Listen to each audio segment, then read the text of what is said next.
उसमें गवर्नमेंट ने provincial government पर रिजर्व लिस्ट और ट्रांसफ़र सब्जेक्ट की लिस्ट बनाई थी। उसमें से जो गिवन 4 ऑप्शंस हैं, इनमें से कौन से सब्जेक्ट को रिजर्व लिस्ट में रखा गया था? सिंपल क्वेश्चन है।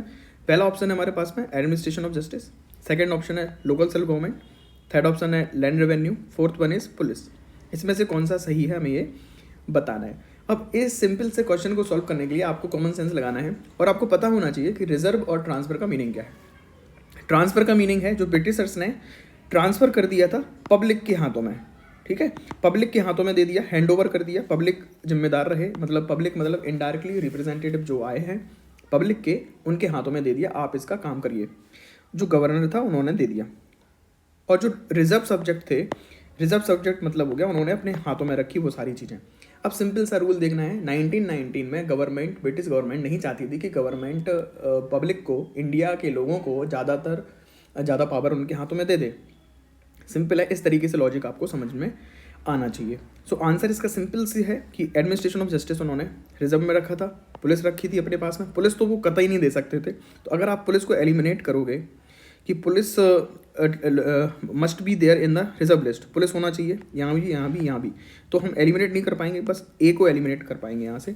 और लोकल सेल्फ गवर्नमेंट देने में कुछ भी उन्हें प्रॉब्लम नहीं होनी चाहिए, सबसे आसानी से लोकल सेल्फ गवर्नमेंट वो दे सकते हैं इंडियंस के हाथों में। बचेगा आंसर सी, तो आंसर इसका सी था। अब थोड़ा सा हम यहाँ पे समझते हैं कि गवर्नमेंट ऑफ इंडिया एक्ट 1919 में डायरकी सिस्टम लाया था। डायरकी सिस्टम का मीनिंग होता है जो भी काम करेगी गवर्नमेंट उसको 2 लिस्ट में डिवाइड कर दिया गया था। डायरकी, उसको फिर एक बोला गया रिजर्व लिस्ट और एक बोला गया ट्रांसफ़र सब्जेक्ट। रिजर्व लिस्ट का मतलब था जो गवर्नर है, गवर्नर और ब्रिटिश ऑफिशियल्स ही उस पर एग्जीक्यूशन करेंगे, उनके पास में पावर होगी।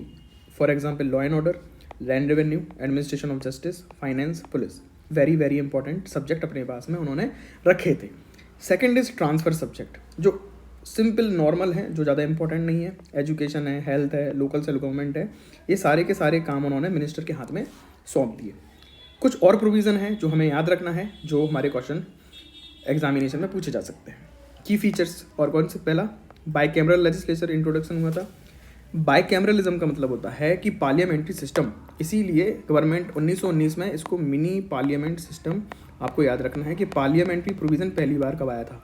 1919 में आया था, वहाँ पर अपर हाउस और लोअर हाउस का कॉन्सेप्ट इंट्रोड्यूस किया है। Second one, increase